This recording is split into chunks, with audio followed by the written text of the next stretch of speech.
안녕하세요. 엔타임 강사 강현입니다. 오늘 엔드타임 146강은 마지막 때 악과 동량의 2강입니다. 오늘은 지난 시간에 이어서 사단의 전략을 살펴볼 텐데, 오늘은 이제 단절, 분열, 분리, 분열 전략이라는 제목입니다.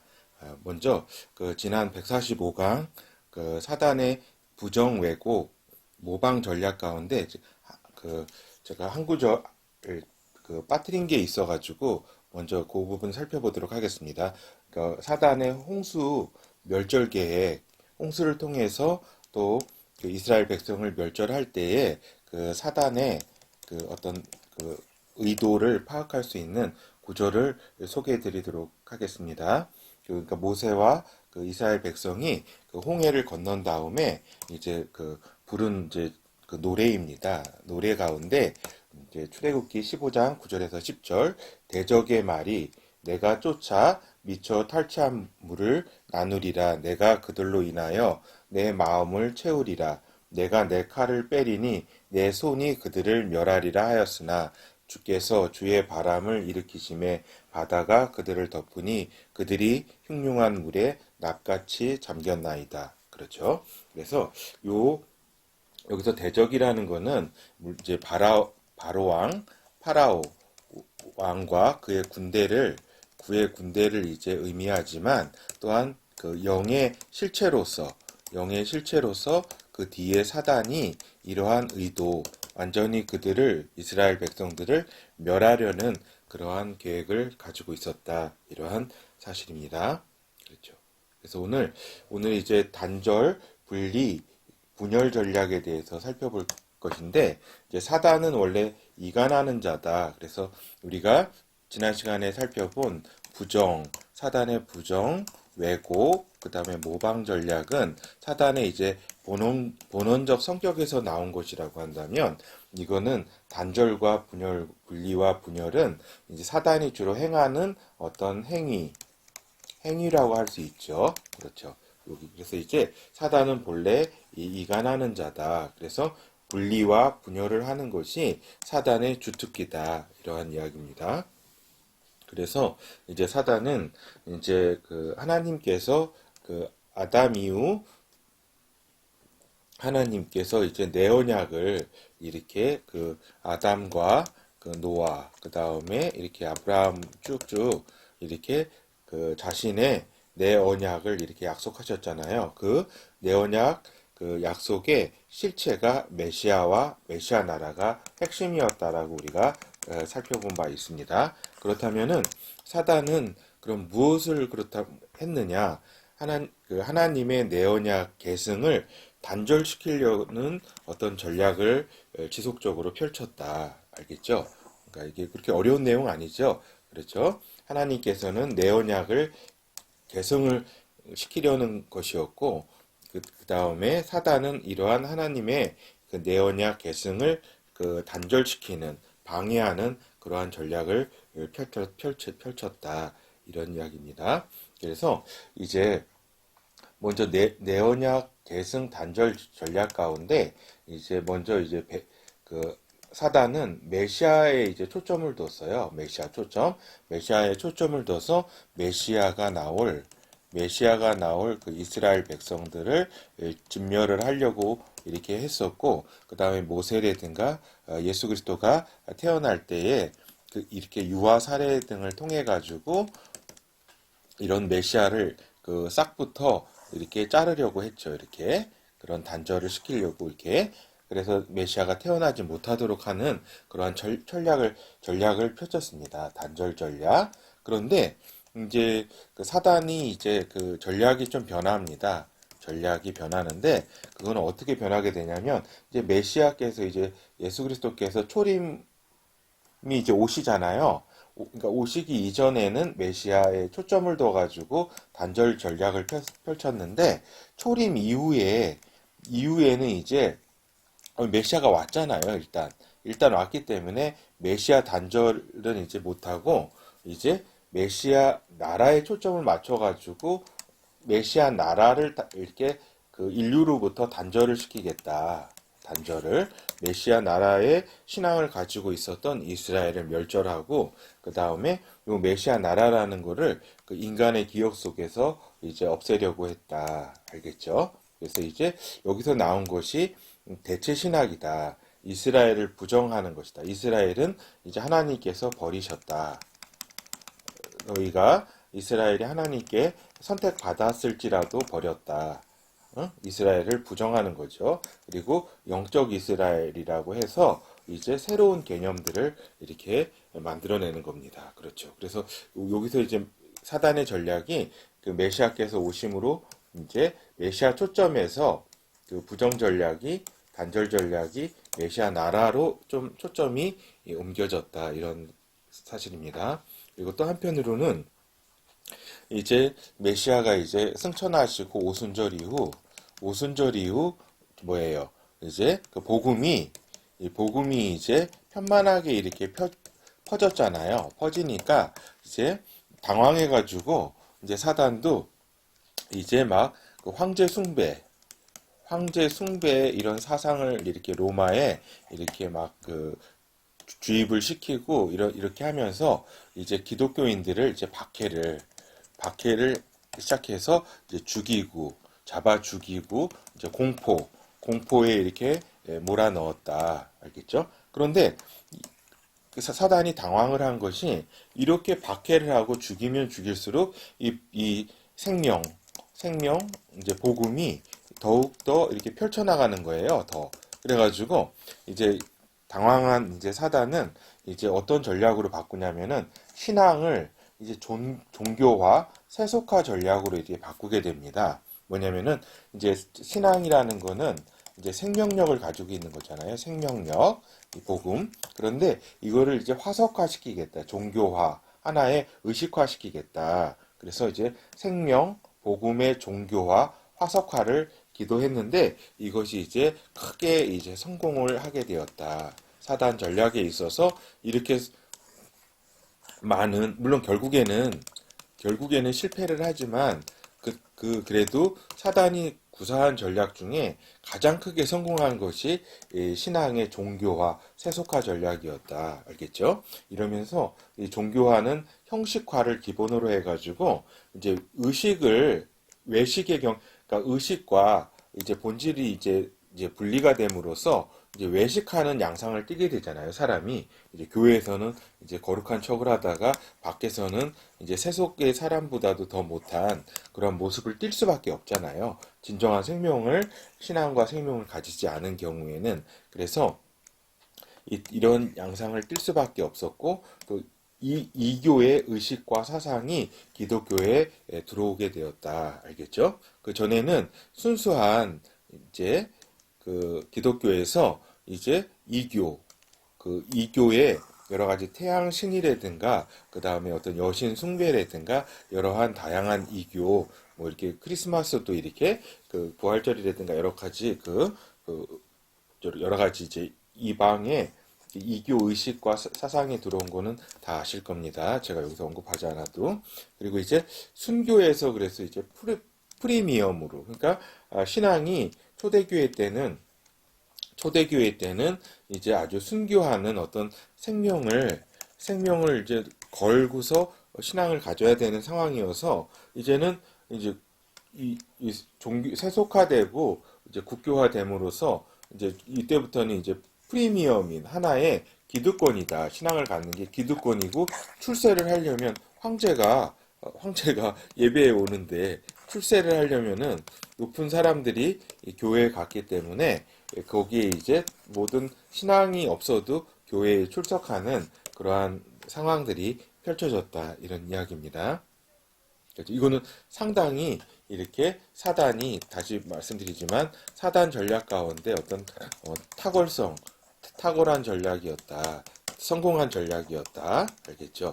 그렇지만 또 하나님은 이 가운데서도 이런 모든 것들 가운데서도 지혜를 발휘하시죠. 그래서 이제 콘스탄티누스 황제 때 이제 밀라노 칙령 313년을 통해서 기독교가 인정이 됩니다. 그리고 데오도시우스 1세 황제 그 재위 기간은 AD 379년에서 395년인데 이때 기독교 국교화가 이루어졌다. 380년에. 그런데 이제 기독교 국교화가 모든 기독교 여러 가지 종파가 아니라 니케아 신조 325년에 그 니케아 신조 기반으로 성삼위 하나님을 인정하는 기독교만 인정되었다. 그래서 이 니케아 신조, 니케아 회의 때 아리우스파하고 아타나시우스파가 싸웠었는데 이 삼위일체를 주장했었던 아타나시우스파가 이기게 되었다. 알겠죠? 그래서 요런 부분들은 나중에 좀 자세히 다루도록 하겠습니다. 그래서 그렇지만은 하나님께서는 이 가운데서도 생명과 복음의 끈을 이러한 어둠 가운데서도 이어가셨다. 알겠죠? 그리고 또한 이제 사단의 전략 가운데 이제 유대교, 기독교 분리 전략이 있다. 그러니까 분리를 하는 것이 이제 사단의 특성이라고 말씀드린 바 있습니다. 그래서 하나로 시작됐지만 각기 다른 길로 가게 되었고 그 오해에서 시작했던 것도 이제 상처와 반목이 이제 그 시간이 갈수록 더욱더 깊어졌다. 원수보다도 더 깊은 원수가 되었다. 그리고 유대교는 AD 70년 유대교 랍비 요하난 벤 자이카 주도로 개최된 얌니아 회의에서 유대교 정체성을 재확립을 했다. 그러니까 유대교는 크게 변하는 것이 이제 모세가 이제 그 출발점이었다면 이제 그 유대교로서 다시 한번 그 큰 역할을 했던 분이 에즈라가 이제 그 바벨론 유수에 돌아와가지고 유대교를 재건을 했고 그 다음에 여기 얌니아 회의를 통해가지고 그 유대교의 어떤 새로운 정체성을 확립했다. 이때 구약 성경의 정경화도 이루어졌다. 그래서 이제 그 사단은 반유대주의 전략을 이제 전략을 펼치는데 이거는 그 유대인들을 고립시키는 전략이었고 이제 기독교가 이제 로마 제국의 국교가 되면서부터는 더욱더 심화되었고 그 서구 국가가 주도하는 가운데 있어서의 역사는 그 유대인이 고립을 당하는 그리고 반유대주의가 심심하면 나오는 그러한 상황이 되었다. 그래서 그렇죠. 그래서 이제 또한 이제 그 대표적인 사례가 20세기의 2차 세계대전 때 독일인들이 유대인 집단 학살을 이렇게 한 것이 요거는 유대인들이 누구예요? 그 루터의 후예들 아니에요. 그렇죠? 그 루터가 또 이러한 집단 학살을 하는 데 있어서 이 루터의 책 등이 이렇게 그 집필한 책들이 어떠한 역할을 또 했다. 이런 말씀을 드립니다. 그렇지만 하나님께서는 이러한 상황들을 이스라엘 건국으로 라고 하는 결과로 성취를 시키셨다. 그렇죠? 그리고 말씀을 드렸고 그 다음에 살펴볼 것이 대체 신학 이제 전략을 사단이 펼쳤다. 그래서 복음의 주류가 변하는 그런 배경이 대체 신학을 펼치기에 아주 이렇게 자연스러운 흐름이었다. 그거는 처음에 이제 복음은 유대인 중심이었잖아요. 그 베드로 사도도 그렇고 바울 사도도 그렇고. 근데 이제 이것이 이제 헬라 지역으로 복음이 이제 주류가 이제 변하게 되잖아요. 그래서 초대 교부들은 이제 다 이제 사도 시대 이후에 교부 시대가 오는데 이때는 헬라 지역의 여러 사람들이 그 이제 초대 교부로서 활동을 했다. 그러니까 3세기까지죠. 3세기까지. 그래서 이때에 그리고 다시 한번 이제 로마 지역으로 로마 교회가 이제 주도권을 잡으면서 다시 한번 기독교는 이제 로마 지역으로 이렇게 그 중심이 이렇게 옮겨지게 되는 거죠. 이때에 이제 어떠한 이제 이론이 나오게 되냐면 영적 이스라엘이라는 개념이 나오게 되죠. 이제 유대인들은 하나님으로부터 이제 버림을 받았고 우리 이방인들이 참 이스라엘이다. 참, 참 이스라엘이다. 영적 이스라엘이다. 그죠? 영적 이스라엘이다 하고 해가지고, 이제 성경 속에서 이스라엘이라는 용어와 이제 이러한 용어들은 다 이제 영적 이스라엘, 참 이스라엘이라는 이제 용어로 대체되고 본래 있었던 이러한 이스라엘에게 주어졌던 약속들 있잖아요. 메시아는 이제 그걸 이뤘으니까 메시아 나라에 대한 기억을 이제 사단은 지우려고 했었다. 그렇죠? 그래서 성경의 1차 해석을 1차 의미 그거를 이제 무시하고 소멸을 시켰다. 그래서 이스라엘에 대한 말씀을 영적 이스라엘, 참 이스라엘이라고 해서 개인화 말씀으로 대처를 시켰다.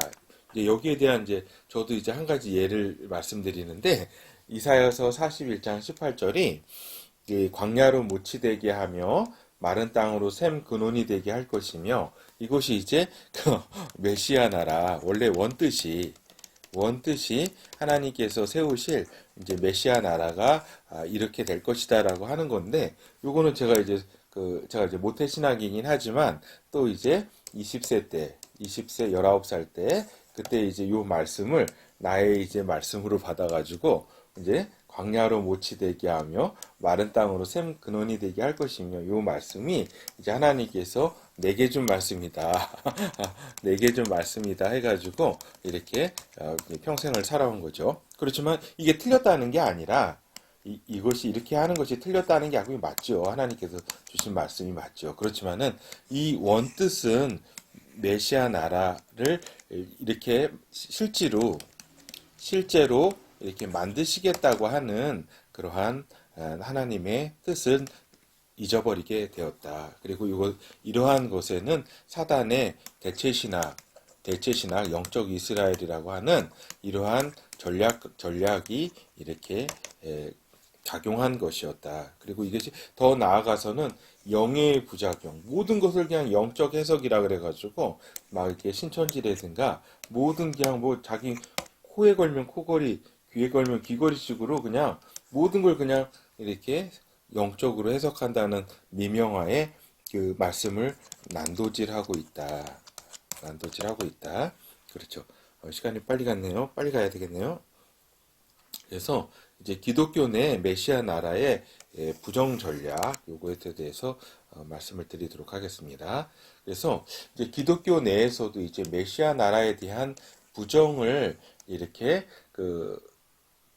부정하는 그러한 것을 사단은 그러한 것을 기획을 하고 추진을 했다. 그래서 우리의 이제 그 존경스러운 어거스틴도 이제 천년왕국을 이제 부정하게 되는 거죠. 그래서 지금 로마 시대가 이제 천년왕국이라고 하는 이런 주장을 이렇게 어거스틴도 펼쳤다. 어거스틴이 삼위일체라고 하는 이러한 그 엄청난 기독교사에 있어서 엄청난 이제 공헌을 했음에도 불구하고 이러한 또 이렇게 저기도 이렇게 그 천년왕국을 메시아 나라를 부정하는 그러한 어떤 과도 있다라는 사실입니다. 그리고 이제 칼뱅이 누굽니까? 칼뱅이 그 종교개혁의 주요 멤버 아닙니까? 이 칼뱅조차도 천년왕국을 부정했다. 그래서 그의 대표적 저서 기독교 강요 거기 이제 80장 되는 부분에서 그 두 장에 걸쳐 가지고 천년왕국 부정론을 이제 펼치게 되는데 이것이 이제 개혁주의 전통은 그래서 아직까지도 무천년주의가 개혁주의 전통을 이어가고 있다. 그래서 종교개혁도 이제 구원론 그다음에 교회론에 초점을 맞추다 보니까 그 카톨릭 여기에서부터 내려왔던 이러한 그 천년왕국 부인론, 메시아 나라 부인론을 이렇게 개혁하지 못한 채 그대로 이렇게 그 계승했다 이런 이야기입니다. 그렇죠. 그래서 그렇죠. 그래서 또한 이제 기독교 교파를 끊임없이 분열시키는 이러한 어떤 현상 가운데는 또 사단의 분열 전략이 있었다. 그렇죠? 빨리 진행해야 되겠네요. 이거는 이제 신본질론 등의 필연적인 경우도 있었으나 주도권 차원에서 많이 이루어졌고 계속적인 신앙 분쟁과 내부의 지속적인 이런 싸움으로 이어졌다. 그래서 로마 교회 또 네스토리우스 콥트교 이건 이제 신본질론 가지고 또 싸운 거고 동서교회 분열 그렇죠. 카톨릭 동방정교회가 이렇게 11세기 그렇죠. 그걸 대분열이라고 하는데 11세기 1054년일 거예요. 이때 서로 파문하면서 종교적 파문을 하면서 카톨릭과 동방정교회가 또 갈라지게 되었다. 그리고 16세기에 프로테스탄트 그다음에가 나오게 되고 또 이제 침례교도 이렇게 따로 있어서 분열이 이렇게 있었다. 분열 상황이. 그리고 또한 프로테스탄트 루터의 종교개혁 이후에도 전통의 어떤 수준과 이제 조직, 감독, 장로, 회중 중 어떤 중심이냐에 따라 가지고 또한 루터교, 장로교, 성공회, 청교도, 감리교, 성결교, 오순절, 구세군, 침례교, 독립교단 등 수많은 이렇게 어떤 갈라짐이 있었다. 분열이 이제 종파 분열이 있었고 그 다음에 끊임없는 이단 논쟁으로 서로를 이제 자기네들이 이제 정통이라고 하면서 이러한 끊임없는 이단 논쟁이 이제 펼쳐졌다. 그렇죠? 심한 경우에는 그것이 전쟁으로까지도 이제 이어졌다. 그래서 그렇지만 하나님께서는 이러한 과정을 통해서 진리를 명징하게 하시면서 그래서 삼위일체라 이러한 교리라든가 예수 그리스도가 완전한 신성을 가지신 분이고 완전한 인성을 가지신 분이라고 하는 이러한 하나님의 진리를 명징하게 하면서도 경쟁을 통해서 복음 전파를 이루었다. 그러니까 서로 각각의 이제 교단들이 이제 생존하기 위해서 또 어떠한 복음적인 열정으로 이제 서로 경쟁을 통해서 복음 전파를 또 열심히 한 측면도 있었다. 이런 이야기입니다. 그래서 이제 그 사단은 진리 왜곡 전략을 또 역사 속에서 펼쳤다. 그래서 이슬람 종교를 출범시켰다. 그래서 진리를 왜곡한 이슬람 종교를 출범시켜서 이스라엘을 견고하게 지금도 둘러싸고 있다. 이스라엘이라고 한다면 이스라엘 주변 국가들이 다 이슬람이죠.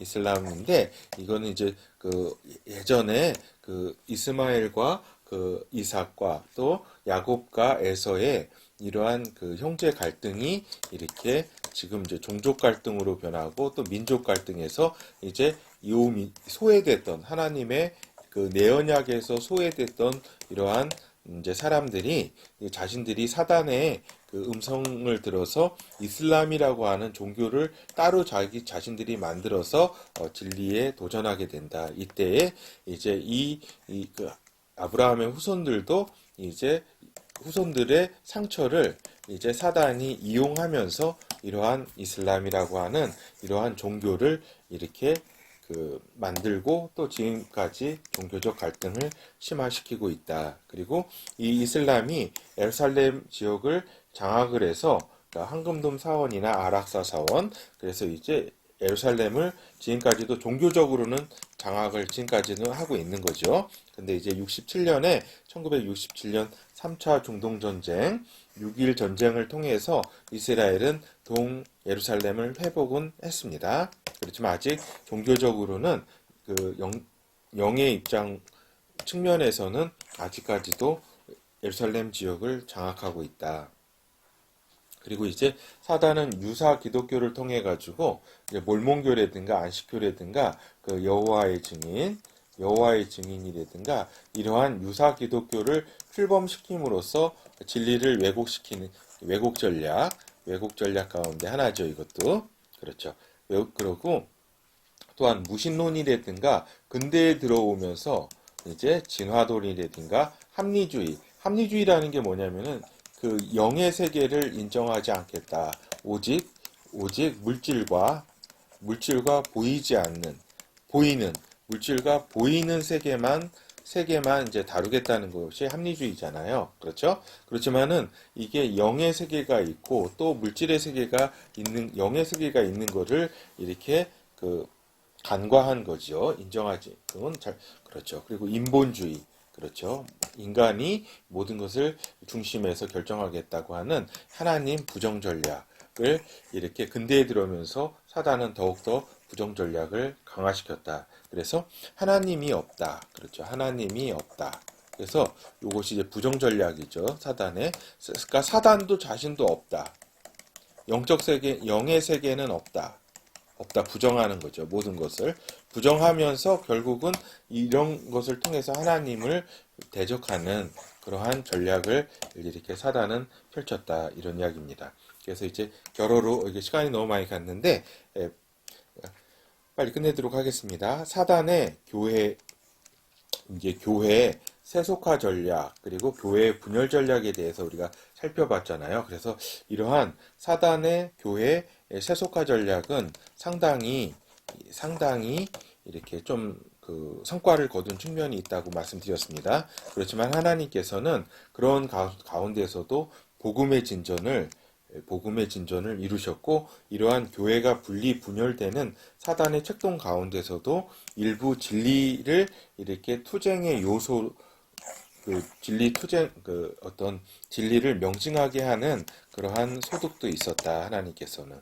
그렇죠. 그렇지만 이런 것들은 끊임없이 반목과 질서로 이어졌다, 이런 이야기입니다. 그리고 이제 방금 말씀드렸다시피 하나님은 이러한 사단의 이제 단절, 분리, 분열 전략 가운데서도 이제 진리를 수호하시면서 세계 복음화를 이루셨다. 알겠죠? 그리고 또한 유대인들에 대한 박해가 이렇게 극심한 역사였다. 그리고 반유대주의는 기승을 부렸는데, 이거는 사단의 이제 하나님의 내 언약의 이제 단절 전략 가운데 하나였다. 그래서 메시아 나라를 이제 인간으로, 그러니까 이 신앙의 기독교에서도 잊어버리도록 이렇게 했지만, 하나님께서는 여러 가지 이런 가운데서도 이스라엘을 건국하시고 또 이제 지금 이스라엘을 복귀시키고 계신다. 그래서 마지막 때로 향하고 있다, 역사는. 이런 말씀입니다. 시간이 좀 많이 지체돼서 죄송합니다. 감사합니다.